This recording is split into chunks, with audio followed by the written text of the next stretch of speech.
Hello and welcome to all dear students. आज हम discussion करने जा रहे हैं वेक्टर अलजेब्रा कंसेप्ट 02।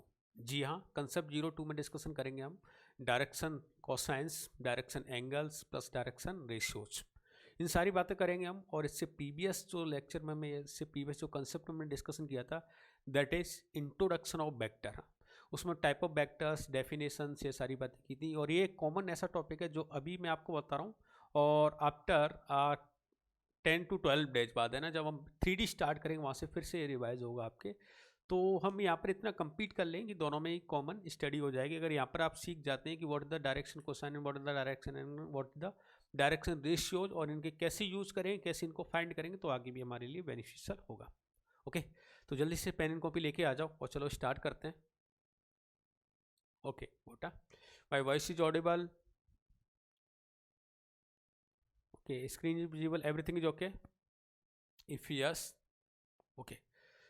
तो देखा first of all direction cosine and direction ratios. देखो यहाँ पर बात जो टोटल किसकी हो रही, 3D की हो रही, तो टोटल डायग्राम में भी हम 3D में समझें, कुछ इस तरह से डायग्राम होगा, लेकिन इसको बनाने की कोशिश करेंगे और रियल लाइफ में इसको देखने की कोशिश करेंगे रियल लाइफ में कैसे होगा।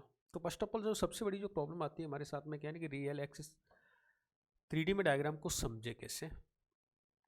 तो लेट से मैं जनरली ऐसे लेट करूँ, वैसे तो आप बहुत ही समझदार हो, कि this is the x axis, this is Y axis and along a Z axis. ये सारी बातें इस पे होने वाली है। आज कंसेप्ट में ये डिस्कशन करने वाले हैं और इसके लिए मैं ना एक छोटी सी डिवाइस आपको लिख रहा हूँ कि ऐसा हमें देखने को कहाँ मिलता है जनरली। तो ये अगर एक्स एक्सिस है, ये एक इसके लिए आपको दिखाई दे रहा है ना, ये आगे चल के आप भी जब इंजीनियरिंग में जाएंगे तो इंजीनियरिंग में मिलेगा फर्स्ट ईयर में, जब ड्राइंग आप करेंगे, ड्राफ्टर बोलते हैं ड्राफ्टर ना, तो टेबल पे लगा के ये 90 डिग्री पे ना दोनों साइड आप मेजर कर सकते हैं एक साइड। तो this is the x axis, this is the Y axis और जेड इसके परपेंडिकुलर लॉन्ग होगा। इसकी डायरेक्शन कुछ इस तरह से रही होगी, ये जेड एक्सिस है। हो सकता है ये आपकी साइड में हो और सकता है ये बैक साइड में भी हो, इस तरह से आप देखने को मिल सकता है। This is the x axis, this is the Y axis, this is the Z axis. और जेड एक्सिस ऐसे भी हो सकता है, लेकिन all are perpendicular to each other है, ये परपेंडिकुलर रहे होंगे। तो ये सारी बातें हम आज करने वाले हैं। डीसीज कैसे फाइंड करेंगे, ये ऐसा। तो चलो अब स्टार्ट करते हैं हम इसके डायग्राम से और 3D डायग्राम को समझेंगे और उसके थ्रू हम कैसे स्टडी करेंगे डीसीज और डीआर। तो देखें, फर्स्ट ऑफ ऑल मैं एक डायग्राम बनाता हूँ। ये आपको पता है by axis, this is the x axis, इसको बाई लेट कर लेते हैं, इसको जेड लेट कर लिया हमने इस तरह से। परपेंडिकुलर है, आपको ये यहाँ से अगर चलना स्टार्ट किया, अगर कोई जनरल एक वेक्टर है उस वेक्टर को राइट करें इस तरह से कि are vector is equal to x i क्या प्लस बाई जे क्या प्लस जेड के क्या। हमने नोट किया कोई vector are vector is equal to x i के प्लस बाई जे के प्लस जेड के क्या। लेट्स सी है कैसे फाइंड करेंगे। आपने एक्स एक्सिस पे एक्स डिस्टेंस आपने ट्रेवल की, तो ये हो गया एक्स। आप अगर जेड डिस्टेंस ट्रेवल करते हैं, लेट सपोज ये जेड डिस्टेंस ट्रेवल की, और अलॉन्ग बाई एक्सिस आप अगर बाई डिस्टेंस ट्रेवल करते हैं तो आप यहाँ पर फाइनल पहुँच गए। समझना है यहाँ से ना, ये एक्स डिस्टेंस है, ये जेड है और ये बाई है। तो अगर इस फाइनल डेस्टिनेशन पर पहुँचने के बाद इस पॉइंट का नाम अगर मैं पी देता हूँ कि this is the point is P, so what the coordinate of P, x y Z. अब नंबर में भी ऐड कर सकते हैं, ये आप 3 गए या 4 गए या 5 गए, तो 3 5 4 है। मैंने जेड को लिया है, पहले जेड है ना, एक्स जेड देन बाई है, तो इस पॉइंट पे आप पहुंच गए। अब इस पॉइंट पे पहुंचने के बाद है ना 2-3 यहाँ से कंक्लूजन निकालूंगा। देखो मैं कैसे, ये पॉइंट पर आप आ गए। अब यहाँ से मुझे बताएंगे इस पी पॉइंट का foot of perpendicular in X Z plane, इस पी पॉइंट का foot of perpendicular in X Z plane, तो क्या होगा, ये वाला कोऑर्डिनेट ही हो जाएगा ये। और एक foot of perpendicular X Z plane है और एक्स जेड प्लेन में इसके कोऑर्डिनेट क्या हो जाएंगे बताओ। ये एक्स डिस्टेंस ट्रेवल की, ये आपने जेड डिस्टेंस ट्रेवल की, तो इसके कोऑर्डिनेट क्या हो गए, एक्स 0 जेड, ये हो जाएंगे।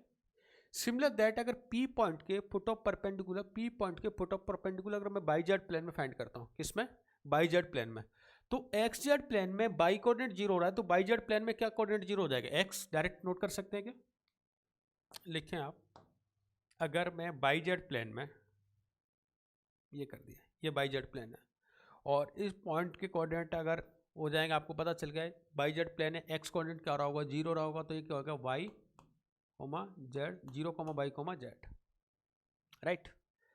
यहाँ से कुछ कुछ बातें देखो ये समझ आ गई मुझे। हमने पुट ऑफ परपेंडिकुलर, मैं लिख भी देता हूँ, this is the foot of perpendicular of P on X Z plane, this is the foot of perpendicular of P on Y Z plane है, इस तरह से। अब एक बात और समझना है यहाँ से ना, और क्या समझ सकते हैं, ऐसे ही अगर ये P पॉइंट है, ये अगर P पॉइंट है, इस P पॉइंट का फुट ऑफ परपेंडिकुलर मैं ड्रॉ करता हूँ एक्स बाई प्लेन में। किसमें? एक्स बाई प्लेन में। तो एक्स बाई प्लेन में कुछ इस तरह से रहा होगा ये, ऐसे। ध्यान देना इस बात को समझने के लिए। मैं और इसको ऐसे ड्रॉ करता हूँ, अगर एक्स बाई प्लेन में गए आप है ना, और ये फुट ऑफ परपेंडिकुलर ड्रॉ कर दिया और कुछ इस तरह से आया, तो एक्स बाई प्लेन में कौन सा कोऑर्डिनेट जीरो होगा? जेड कोऑर्डिनेट जीरो हो जाएगा। तो इस पॉइंट की कोऑर्डिनेट अगर बात करें तो क्या हो गया होंगे कि sir X, Y, zero, right. तो तीनों प्लेन पे हमने फुट ऑफ परपेंडिकुलर फाइंड कर लिया या प्रोजेक्शन फाइंड कर लिया। अच्छा, सेकंड बात, अब इनको सबको अगर मीट कर देते हैं तो यहाँ से ना कुछ ऐसा आपको दिखाई देगा।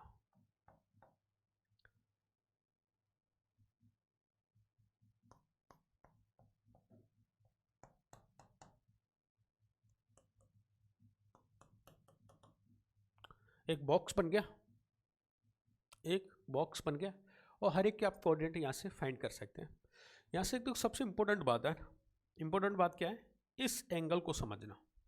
P से एक फुट पर P से देखो हमने फुट ऑफ परपेंडिकुलर कहाँ पर ड्रॉ कर लिए? एक तो प्लेन्स पे ड्रॉ कर लिए। एक्स जेड प्लेन में क्या हो गया? Zero, X, zero, Z. Y Z plane में भी हमने फाइंड कर लिया और एक्स वाई प्लेन में भी फाइंड कर लिया। अब P पॉइंट से अगर फुट ऑफ परपेंडिकुलर में फाइंड करता हूँ, किसी पर्टिकुलर एक्सिस पे ड्रॉ करता हूँ।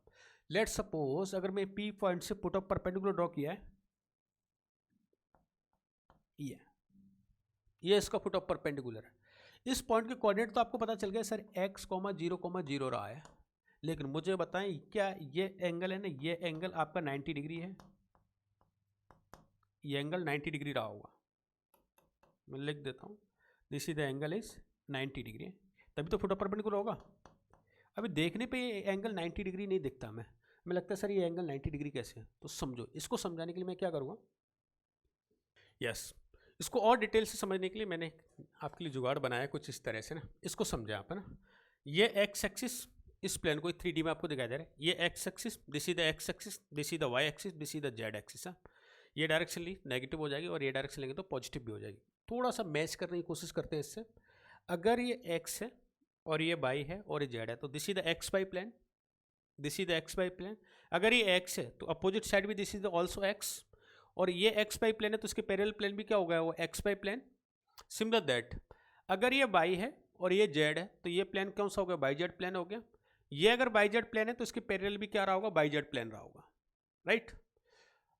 सिमिलरली इसकी बात करें, this is the X, this is the Z, so this will be Y Z plane. अगर ये बाई जेड प्लेन है तो इसके पैरेलल भी क्या रहा होगा? बाई जेड प्लेन रहा होगा।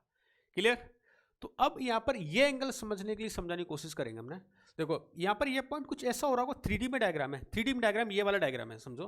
तो अगर ये पॉइंट अगर O है, this is the point O, और इस वेक्टर को ना, इस वेक्टर को मैं ऐसे लेट कर लिया, इसको ऐसे मीट कर दिया ये, और OP वेक्टर को मैं यहाँ पर OP वेक्टर को अगर मैं R वेक्टर बोल देता हूँ, समझना यहाँ से, OP वेक्टर को मैंने R वेक्टर बोल दिया, तो इसका अगर मॉडुलस की बात करें तो क्या होगा? Mod of R, right. अगर ये मॉड ऑफ R हो जाता है तो ये वाला ट्राइंगल है ना, ये वाला ट्राइंगल, तो ये एंगल 90 बन रहा है। अब इससे फिर से समझते हैं। लेट सपोज ये पॉइंट है ना आपके, या ये पॉइंट आपका एक ओरिजिन रहा है। हो सकता है डायग्राम आपको अपोजिट दिखाई दे रहा है, लेकिन आपको प्रैक्टिकल करना है अपनी मेरे साथ साथ में ना, प्रैक्टिकल करके देखना। कोई बॉक्स लेना आप, और उस बॉक्स से आप ये एक्सिस से परपेंडिकुलर ड्रॉ करना। ये पॉइंट अगर ओरिजिन है, इस पॉइंट से ओरिजिन है, तो ये पॉइंट डेफिनेटली क्या रहा होगा? अगर ये वाला कॉर्नर ओरिजिन है तो डेफिनेटली ये वाला पॉइंट मेरा P रहा होगा, जिस पे एक्स बाई जेड मिल रहे होंगे, एक्स बाई जेड तीनों मिल रहे हैं। तो डेफिनेटली ये वाला पॉइंट P रहा होगा जिसके कोऑर्डिनेट एक्स बाई जेड है, राइट। अब यहाँ से आपने फुट ऑफ परपेंडिकुलर डालना स्टार्ट किया, तो सबसे पहले P पॉइंट से ना, P पॉइंट से अगर हम एक्स जेड प्लेन की बात करें तो एक्स जेड प्लेन ये रहा होगा, और एक्स जेड प्लेन में बाई कोऑर्डिनेट क्या हो गया? जीरो। तो देखो आपको समझ भी आ जाएगा, एक्स जेड प्लेन ये वाला प्लेन, एक्स जेड प्लेन ये बॉटम वाला प्लेन। तो यहाँ से आप एक्स जेड में गए, जेड डिस्टेंस टेबल की आपने और एक्स डिस्टेंस टेबल की, तो एक्स जेड में बाई कोऑर्डिनेट क्या हो रहा है? जीरो हो रहा है। तो इस पॉइंट से अगर मैं परपेंडिकुलर डालूंगा तो कहाँ पर जाएगा, एक्स जेड प्लेन में, और एक्स जेड प्लेन में आपको क्या दिख रहा है, बाई कोऑर्डिनेट 0 आ रहा है। क्लियर। सिमिलरली अगर ये पी पॉइंट है, पी पॉइंट से अगर आप एक्स बाई प्लेन में अगर प्रोजेक्शन ड्रॉ या फुट ऑफ परपेंडिकुलर ड्रॉ करेंगे तो ऐसे जाएगा, और इस पॉइंट पे ये कुछ इस तरह से आएगा इसके बैक साइड में ना, और बैक साइड में जाएंगे तो एक्स बाई प्लेन रहेगा, और एक्स बाई प्लेन में क्या होगा, जेड कोऑर्डिनेट क्या हो जाएगा, 0 हो जाएगा। सिमिलरली अगर पी पॉइंट से पुट ऑफ परपेंडिकुलर ड्रॉ करना है आपको बाई जेड प्लेन पे, किस पर, बाई जेड प्लेन पे, तो मैं ऐसे आया, इस डायरेक्शन के अलॉन्ग आया, इस डायरेक्शन के अलॉन्ग आएंगे तो जेड में आ गए, और बाई जेड में आ गए तो आपको एक्स कोऑर्डिनेट क्या हो गया होगा, 0 हो गया, एक्स कोऑर्डिनेट क्या हो गया, 0।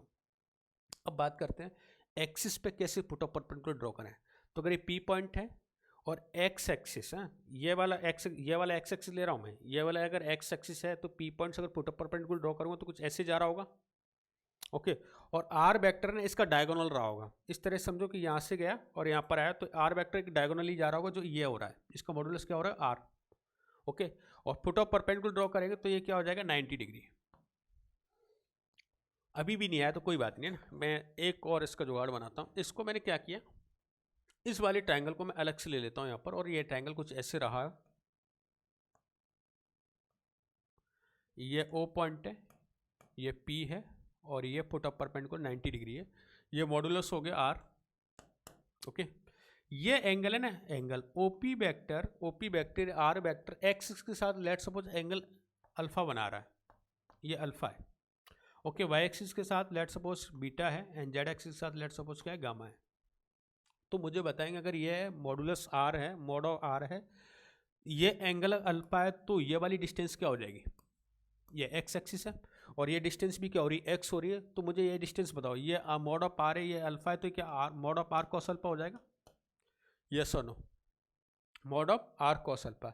तो पी पॉइंट का ऑन एक्स एक्सिस अगर प्रोजेक्शन की बात करें, पी पॉइंट का ऑन एक्स एक्सिस अगर प्रोजेक्शन की बात करें तो ये क्या हो गया होगा, mod R cos of alpha, mod R cos of alpha. P point का सिमिलर दैट अगर बाई एक्सिस पे प्रोजेक्शन ड्रॉ करूंगा, कहां पर, बाई एक्सिस पे ना, ये भी एक 90 डिग्री इसके साथ में एंगल बना रहा हूं, तो ये क्या हो गया होगा, अगर इसकी लेंथ की बात करें तो mod of cos of beta. और सिमिलरली अगर जेड एक्सिस पर अगर प्रोजेक्शन ड्रॉ करेंगे कुछ इस तरह से आएगा, तो ये हो जाएगा mod of R cos of gamma. ये बात क्लियर है कि नहीं, इट मीन्स ये बात पता चल गई हमें कि ये वाली distance, this is the distance mod R cos of alpha, this distance will be mod r cos beta, और this distance will be mod r cos of gamma। Clear. अब इसके अकॉर्डिंग ये प्रोजेक्शन पता चल गया हमें, इसके बाद आप क्या करें, अगर ये प्रोजेक्शन पता चल गया तो x बाई जेड तीनों की, तो x बाई जेड तीनों की वैल्यू मिल गई, और तीनों की अगर वैल्यू मिल जाती तो मैं यहाँ पर पुट कर देता हूँ, तो R vector is equal to हो जाएगा mod R cos of alpha I cap plus mod R cos of beta J cap plus mod R cos of gamma K cap, right. Mod R यहाँ से common ले लें तो R vector is equal to हो गया cos of alpha I cap cos of beta J cap cos of gamma K cap, right. और इनको ही अगर मैं डिवाइड कर देता हूँ, R vector divide by mod of R, R vector divide by mod of R, हाँ। तो ये अगर हो गया तो ये क्या हो जाए, cos of alpha I cap cos of beta J cap cos of gamma K cap. अब यहाँ से समझना, यहाँ से ना काम की बात निकलेगी। मैंने बताया था कोई ओपी वेक्टर है या कोई आर वेक्टर जो एक्स के साथ एंगल बना रहा है अल्फा, बाई एक्स के साथ एंगल बना रहा है बीटा, और जेड एक्स के साथ एंगल बना रहा है gamma, these angle are called direction angles. और इन एंगल का अगर कोसाइन ले लेता हूँ, अगर इन्हीं एंगल का कोसाइन ले लूँ तो these are the called direction cosine. तो यहाँ पर cos of alpha, cos of beta, cos of gamma क्या हो जाएंगे, डायरेक्शन कोसाइंस। और इन डायरेक्शन कोसाइंस का मैं लिख देता हूँ cos of alpha, cos of beta और cos of gamma, these are the called direction cosine. और इनके निक नेम भी होते हैं कॉमन, एल एम और एन, तो दीज आर द डीसीज, ये डीसीज हो जाते हैं डायरेक्शन कोसाइंस। इस बात पर मैं पहुंचना था यहाँ तक। Is it clear to everyone? इसको नोट जरूर कर लें, कोई भी डाउट हो यहाँ पर तो देखें। अच्छा, कुछ डेफिनेशन भी आप नोट कर लें कि जैसे अल्फा क्या है, alpha angle with R vector and X axis, beta angle with R vector and Y axis, gamma angle between R vector and Z axis. Clear? तो यहाँ से अल्फा बीटा गामा पता चल गया। और इनको राइट करने के लिए हमने क्या लिख दिया अभी कि are vector divide by mod of R is equal to cos of alpha I cap cos of beta J cap cos of gamma K cap. इनके और भी नाम दे दिए हमने एल एम एन, तो L I cap, M J cap और N K cap. ये बात समझ आ गई थी हमें। ये क्या था आर वेक्टर, और R vector divide by mod of R, तो इसको आर कैप लिख सकते हैं। It mean this is the unit vector. और अगर कोई यूनिट वेक्टर होता है तो यूनिट वेक्टर के कंपोनेंट का अगर स्क्वायरिंग कर दें तो दैट विल आल्सो, इसका मैग्नीट्यूड क्या हो जाएगा 1 हो जाएगा। इट मीन्स इसका मैग्नीट्यूड फाइंड करें आप L square plus M square plus N square, so that value will become 1। तो L square plus M square plus N square की वैल्यू क्या हो जाएगी 1 है। तो जनरली आपको देखने को मिलेगा और इसका हम काफ़ी यूज़ करेंगे। ओके, अगर L square plus M square plus N square is equal to 1 है तो एक सिंपल सा क्वेश्चन यहाँ से ये भी लिख सकते हैं आप कि सर अगर cos square alpha cos square beta और कॉस स्क्वायर गामा की वैल्यू क्या होगी, दैट वन आर ऑल्सो 1, क्योंकि alpha beta gamma R angle making with x axis by axis Z axis respectively. Clear? तो अगर ये गिवन है तो यहाँ से एक और रिजल्ट बता दो फिर मुझे कि समेसन ऑफ अगर cos square alpha is equal to 1 given है आपको। ओके, तो summation of sine square alpha कितना हो जाएगा? यस बताओ, summation of sine square alpha कितना होगा? कुछ नहीं करना, 1 minus cos square 1 minus sine square 1 minus sine square 1 minus sine square 1 minus sine square -2 multiply of negative that will become 2। ये बन गया। तो summation of sine square alpha summation of sine square beta summation of sine square gamma that will be 2। अच्छा, अब पूछता हूँ मैं summation of बताओ कॉस ऑफ 2 अल्फा। तो कुछ नहीं करना, क्या होता है cos square alpha minus sine square alpha that will become cos 2 alpha. तो cos 2 alpha cos 2 beta cos 2 gamma कितना हो जाएगा -1। Is it clear? तो एक तो यहाँ से ये वाले क्वेश्चन आपके फ्रेम हो जाते हैं। कई बार क्या करेगा 2 एंगल दे देगा, थर्ड आस्क कर सकता है, तो आप क्या करें ये वाला फॉर्मूला यूज कर लेंगे, L square plus M square plus N square is equal to 1। Okay, एक नोट डाल के लिखें यहाँ पर, सबसे इंपॉर्टेंट है ना, जो अभी तक का कहानी का सार है ना, गीता का सार क्या है वो समझें कि अगर आपको गिवन है कभी भी R vector is equal to mod of R cos of alpha I cap mod of R cos of beta J cap mod of R cos of gamma K cap. तो यहाँ पर जो मल्टीप्लाइड हो रहा है ना आई कैप का जो मल्टीपल है, आई कैप का मल्टीपल है, इसको क्या बोल सकते हैं? अभी हमने देखा है कि this is the projection of are vector, this is the projection of are vector along x axis, along x axis. I का जो मल्टीपल है कंपोनेंट गिवन है वो क्या है, projection of are vector along x axis. क्यों, हमने देख भी लिया था, यही हमने यहाँ से सबसे इंपॉर्टेंट बात समझिए। देखो ये आर वेक्टर था, ओपी वेक्टर का प्रोजेक्शन ऑन एक्स एक्सिस क्या हो रहा है, mod of R cos of alpha, mod of R cos of alpha.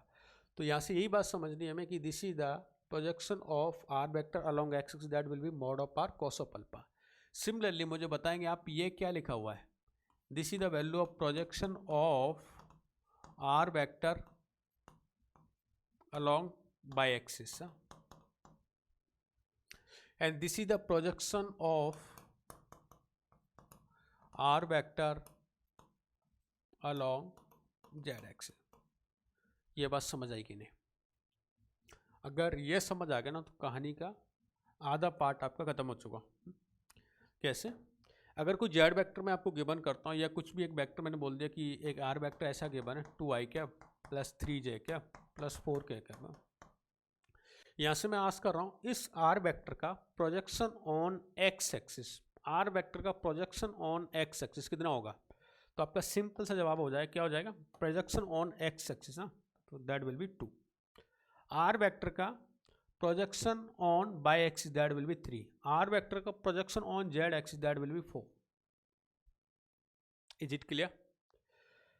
अच्छा, और क्या बातें कर सकते हैं यहाँ से, अगर आर वेक्टर को मैं ऐसे लिख दूँ कि आर वेक्टर या r cap is equal to r vector divide by its modulus, तो that will be the 2 divide by its modulus will be 25 + 4 √29 i cap plus 3 divide by √29 j cap plus 4 divide by √29 k cap. अगर ऐसा given होता है, r vector को मैंने divide कर दिया इसके मॉडुलस से, जब मॉडुलस से अगर डिवाइड कर देते हैं तो देखो, जब मैंने मॉडुलस से डिवाइड कर दिया था तो आई कैप का जो कंपोनेंट था, या आई कैप का जो कंपोनेंट था वो क्या था, cos of alpha, this is the cos of beta, this is the cos of gamma. It means ये क्या बन जाते हैं, डीसीज बन जाते हैं। तो आर वेक्टर किसी वेक्टर को अगर उसके मैग्नीट्यूड से डिवाइड कर दें, अगर उसके मैग्नीट्यूड से डिवाइड कर दें तो this will become l, this will become l, ये डायरेक्शन कोसाइंस बन गए, this is the m and this is the n. तो l is equal to m is equal to और n is equal to value find होगी।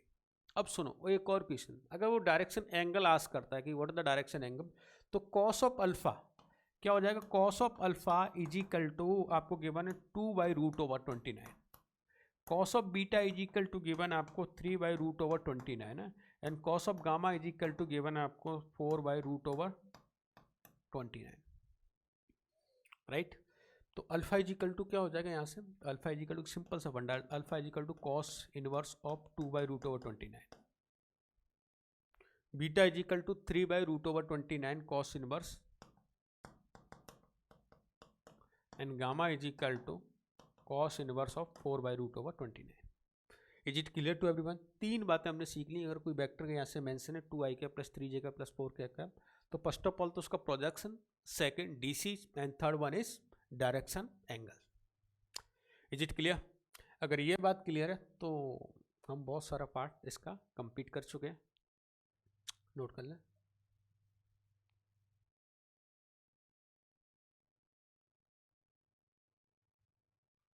Okay, good. अब जैसे कई बार है ना, एंगल आपको पता अल्फा बीटा गामा है, ये पाई minus alpha, pi minus beta, पाई माइनस गामा भी हो सकते हैं। कैसे? अगर मैं इस 4 की जगह ना ऐसा एंगल ले देता, आपको थोड़ा सा चेंज करके क्वेश्चन को कर देता, R vector is equal to 2i क्या माइनस प्लस 3j का माइनस 4k का कर दे, बस ये चेंज कर दिया मैंने। तो इसके अकॉर्डिंग कॉस ऑफ गामा की वैल्यू क्या हो जाएगी, कॉस ऑफ गामा की वैल्यू क्या हो जाएगी, -4/√29, मैग्नीट्यूड तो सेम, बस ये चेंज किया मैंने साइन, -4/√29। गामा की वैल्यू क्या हो जाएगी, कॉस इनवर्स ऑफ -4/√29, और हमें पता है cos inverse of -x, cos inverse of -x that will also equal to pi minus cos inverse of x। तो ये इक्वल हो जाएगा pi minus cos inverse of 4/√29 ना, it means pi minus gamma. तो एंगल है ना, angle ये भी हो सकते हैं अल्फा बीटा गामा, अगर एंगल बन रहा है डायरेक्ट एंगल, तो pi minus alpha, pi minus beta और पाई माइनस गामा भी उसके एंगल मिल सकते हैं आपको। क्लियर? यस, नोट करें।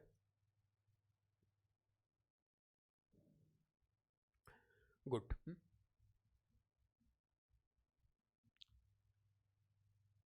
क्लियर? अब देखो एक और फंडा ना, ये प्रोजेक्शन वाला कंसेप्ट हम क्यों लर्न कर रहे हैं, क्या जरूरत है हमें, तो सुनो, एक जेई में क्वेश्चन आज किया था, कैसे, अगर आपको ऐसा कोई vector, again x y z दे दिया मैंने, यहाँ पर कोई एक एक पॉइंट्स गिवन है आपको, x1 y1 z1, बी के कोऑर्डिनेट्स गिवन है आपको x2 y2 और z2, ये कोई ए पॉइंट है, ये कोई बी पॉइंट है ना, ए बी वैक्टर है, ए बी वैक्टर, ऑरिजिन से इसको या ए बी वैक्टर है। तो ए बी वैक्टर को यहाँ से कैसे डिनोट करेंगे आप, position vector of B vector minus position vector of A vector. जिनको इसमें समझने में दिक्कत आए तो इससे प्रीवियस वाला कंसेप्ट देखना, वहाँ पर हमने बताया था कि पोजीशन वेक्टर कैसे फाइंड करते हैं। फिर से बता देता हूँ, पोजीशन वेक्टर का मीनिंग ये होता है कि इसका बेस वेक्टर से मल्टीप्लाई करना, तो क्या हो गया x2 i cap plus y2 j cap plus z2 k cap, minus of x1 i cap plus y1 j cap plus z1 k cap. Okay, इसमें से इसको सेपरेट करना है, तो ये हो जाएगा आपका x2 minus x1 i cap, y2 minus y1 j cap plus z2 minus z1 k cap. This is the A B vector. Okay, यहाँ से अगर ए बी वैक्टर आपको गिवन है तो ए बी कैप फाइंड करूँगा तो आप क्या लिख सकते हैं sir, A B vector divide by its modulus, ऐसा हो जाएगा। इसके मॉड से आप डिवाइड कर दें तो इसका यूनिट वेक्टर भी फाइंड हो जाएगा, x2 minus x1 I cap by 2 minus y 1 J cap z2 minus z1 के cap divide by its modulus x2 minus x1 by 2 minus y 1 plus z2 minus z1। अब देखो ये तो basic बात है ना, हमने ए बी वैक्टर फाइंड कर लिया, ए बी वैक्टर का यूनिट वेक्टर फाइंड कर लिया और ये हमने डिनोट कर दिया। अब आपको अगर पूछता हूँ कि व्हाट द डायरेक्शन कोसाइन है, तो डायरेक्शन कोसाइन आपको समझ आ गया होगा, A B vector divide by its modulus, तो उसमें आई जे के जो कंपोनेंट होते हैं that value come L M है ना, तो आपको पता चल गया होगा कि डायरेक्शन कोसाइन तो हमें देख रहे हैं x2 माइनस x में divide by something, y 2 minus y 1 divide by something और z2 minus z1 divide by something, that will become L M और है ना। सिमिलरली अगर यहाँ से ये फाइंड करना मुझे ए बी की डिस्टेंस फाइंड करनी, तो डिस्टेंस आप किसी से कर सकते हैं 3D से, या बेसिक डिस्टेंस फॉर्मूला यूज़ किया हमने, तो क्या होगा x2 minus x1 square plus by 2 minus y 1 square plus z2 minus z1 square. मुझे यहाँ से ये बताएं कि x2 minus x1 by 2 minus y 1 z2 minus z1 क्या रहे होंगे। तो आपको ऐसा दिख रहा है कि अगर ए बी वैक्टर का कोई आर वैक्टर होता तो mod of r vector into cos alpha into i cap, तो mod of r into cos of alpha क्या होता है, projection of r vector on the x axis, projection of r vector on the x axis. तो ये भी क्या लिखा हुआ है x2 माइनस x1, ये अगर इसको कंपेरिजन करें आप प्रीवियस वैक्टर से तो उसमें क्या लिखा था कि mod of R cos of alpha, उसकी जगह पे x2 माइनस x1 गिवन है, और इसको क्या बोल रहा था मैं, projection of are vector along the x axis. तो यहाँ पर भी projection of are vector, projection of A B vector on X axis क्या हो जाएगा x2 माइनस x1। तो x2 minus x1 projection of A B vector on X axis और z2 minus z1 projection of A B vector on Z axis. तो यहाँ से अगर इनके प्रोजेक्शन की फॉर्म में अगर फॉर्मूला को डिनोट करें तो कुछ ऐसा हो सकता है, projection of A B vector on X axis squaring plus projection of AB vector on y-axis squaring plus projection of AB vector on z-axis square, right. ये क्वेश्चन आया हुआ है जेई में इस तरह का कि आपको दो पोजीशन वेक्टर गिवन और उनके प्रोजेक्शन गिवन थे ना, तो distance between A and B है, तो घबराना नहीं, देखो प्रोजेक्शन गिवन है तो डिस्टेंस का फॉर्मूला क्या हो जाएगा, प्रोजेक्शन का स्क्वायरिंग का समेशन का रूट ओवर ले लेगा। इज इट क्लियर, नोट करें इसको। ओके तो ये थी कुछ बेसिक कहानी जो हमें समझ आ गई कि डीसीज हम कैसे फाइंड करेंगे। एक दो एग्जांपल और देख लेते हैं। अगर आपको दे दिया कोई वेक्टर है ए वेक्टर और ए वेक्टर के बने आई कैप माइनस 2 जे कैप प्लस 3 के कैप। मैं पूछ रहा हूँ इस वेक्टर का projection of A vector along x axis, तो आप क्या बोलेंगे, अलोंग एक्स एक्सिस, तो किसका, आई कैप का जो मल्टीपल है, आई कैप का कंपोनेंट है, that will be 1। Okay, projection of A vector along Y axis, तो क्या हो जाएगा, along Y axis, that will be -2। देखो -2 का मतलब क्या, प्रोजेक्शन तो डिस्टेंस होती है, तो ये बैक में जा रहा है, ये बैक में, जैसे मैंने बताया था अभी आपको कैसे कैसे है ना, वापस लेते हैं। ये एक्स एक्सिस और ये बाई एक्सिस, तो ये नेगेटिव बाई है ना, नेगेटिव बाई। ऐसी अगर इसको अपन जेड एक्सिस लेते हैं, पॉजिटिव जेड एक्सिस, तो ये क्या नेगेटिव जेड एक्सिस है। ये एक्स एक्सिस पॉजिटिव है तो अपोजिट क्या हो जाएगा, नेगेटिव इधर। तो इस तरह से ये आपको ना नेगेटिव प्रोजेक्शन है ना, वैसे डिस्टेंस होता है तो ऑलवेज क्या आएगा, पॉजिटिव आएगा।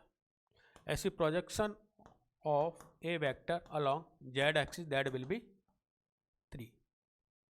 समझ गए, तो इसमें लिख देता हूँ opposite side, opposite side. DCs find करेंगे एलिमेंट, तो एलिमेंट क्या हो जाएगा, एल इज इक्वल टू इसके मैग्नीट्यूड से डिवाइड करना, और मॉड ऑफ ए की वैल्यू हो रही √14, एल की वैल्यू 1/√14, एम की वैल्यू -2/√14 और एन की वैल्यू 3/√14। ऐसे हम फाइंड कर लेंगे। क्लियर? नेक्स्ट हेडिंग है ना, सबसे इंपॉर्टेंट पार्ट इसका, डायरेक्शन रेशियो जो नेक्स्ट पार्ट है ना, द डायरेक्शन रेशियो जो that will also called D R. D R देखो, डी आर कुछ नहीं है ना, डी आर एक ऐसे नंबर्स हैं जो डी सीज के प्रोपोर्शनेट होते हैं। मैं ऐसा बोल सकता हूँ 3 नंबर हैं, अगर मैंने कुछ लेट कर लिया कि डी आर अगर ऐसे हैं, ए बी सी 3 कोई ऐसे नंबर हैं जो डी सीज के ऑलवेज क्या होंगे, प्रोपोर्शनेट होंगे। और डी सीज हैं एल एम और एन है ना, प्रोपोर्शनेट होंगे, इट मीन्स इनका रेशियो ना ऑलवेज इक्वल रहा होगा। तो ऐसा लिख सकते हैं L upon A is equal to M upon B is equal to N upon C, equal ratio रहा होगा।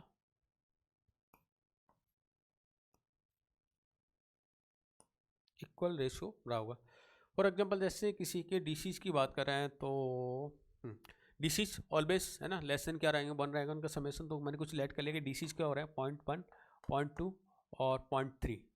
तो डी आर है ना, डी आर ये 1 और ये 2 और ये 3, 1 2 और 3 है, ये डी आर है। अच्छा, क्या इसका डी आर ये भी हो सकता है, इसके कुछ भी प्रोपोर्शनेट में तो इसका मल्टीपल हो सकता है। तो 1 की जगह क्या 2 4 6, ये भी पॉसिबल है। अगेन 2 से मल्टीप्लाई कर लो तो ये क्या 4 8 और 12 भी पॉसिबल है। तो किसी लाइन के ना, किसी लाइन के अगर डी आर की मैं बात करूँ तो डी आर कितने हो सकते हैं, तो इनफाइनाइट हो सकते हैं। कितनी भी आप मल्टीपल करते जाएंगे, जितने आप मल्टीपल्स करते जाएंगे आपको वैल्यू डिफरेंट डिफरेंट आपको, लेकिन इनका रेशियो ऑलवेज सेम रहेगा। तो किसी लाइन के अगर डी आर की बात करें तो D R will be infinite D R. तो लिख लें D R of any line, any line infinite, infinite, but DCs क्या होंगे, उसके यूनिक होंगे। लिख लेंगे बट डीसीज आर यूनिक। किसी लाइन के डीसीज क्या होंगे, सेम होंगे, डीसीज आर यूनिक। डन। ऐसे अगर 2 पॉइंट्स दे रखे हो तो डी आर फाइंड करना हमारे लिए बहुत आसान है। डायरेक्ट अगर मैं बात करूँ, इतनी सारी डेफिनेशन पे भी नहीं जाओ, तो आप क्या करना कि सिंपल से कोई अगर एक वेक्टर गिवन है और वेक्टर इस तरह से R vector is equal to 2i cap plus 3j cap plus 4k cap, ये गिवन है। तो सबसे सिंपल तरीका ना, सबसे सिंपल तरीका क्या है कि इसके अगर डी आर लिखें तो डी आर आप लिख सकते हैं कि सर डी आर 2 3 एंड 4 है, डी आर 2 3 एंड 4 होंगे। डीसीज हो जाएगा 2 by root over 29, 3 by root over 29 और 4 बाई रूट ओवर 29। कैसे आए ये हमने बता ही दिया पहले ना, r vector divide by its modulus है, r vector divide by its modulus.